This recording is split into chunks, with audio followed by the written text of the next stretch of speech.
Postal బ్యాలెట్ల అంశంపై కేంద్ర ఎన్నికల సంఘం మరోసారి క్లారిటీ ఇచ్చింది. పోస్టల్ బ్యాలెట్ పై స్టాంపు లేకపోయినా సంతకం ఉంటే సరిపోతుందన్న నిబంధన వివాదాస్పదం అవుతున్న తరుణంలో ఈసీ కీలక నిర్ణయం తీసుకుంది. పోస్టల్ బ్యాలెట్లపై సంతకం ఉంటే సరిపోతుందని తెలిపింది.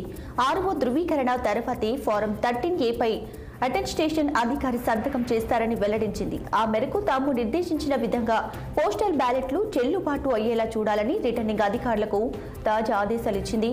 ఈ నేపథ్యంలో ఏపీ సీఈఓ ముఖేష్ కుమార్ మీనాకు కేంద్ర ఎన్నికల సంఘం లేఖ రాసింది.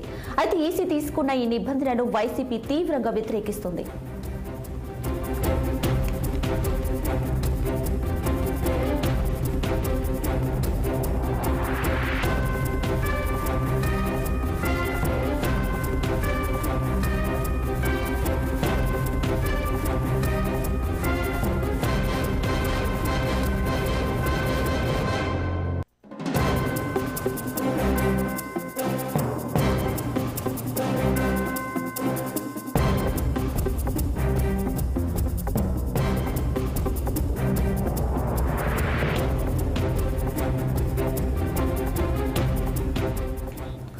పోస్టల్ బ్యాలెట్ల అంశంపై కేంద్ర ఎన్నికల సంఘం మరోసారి క్లారిటీ ఇచ్చింది. పోస్టల్ బ్యాలెట్ పై స్టాంపు లేకపోయినా సంతకం ఉంటే సరిపోతుందన్న నిబంధన వివాదాస్పదం అవుతున్న తరుణంలో ఈసీ కీలక నిర్ణయం తీసుకుంది.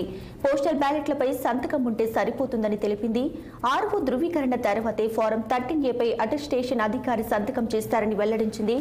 ఈ మేరకు తాము నిర్దేశించిన విధంగా పోస్టల్ బ్యాలెట్లు చెల్లుబాటు అయ్యేలా చూడాలని రిటర్నింగ్ అధికారులకు తాజా ఆదేశాలు ఇచ్చింది.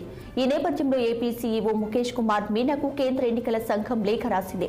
అయితే ఈసీ తీసుకున్న ఈ నిబంధనను వైసీపీ తీవ్రంగా వ్యతిరేకిస్తుంది.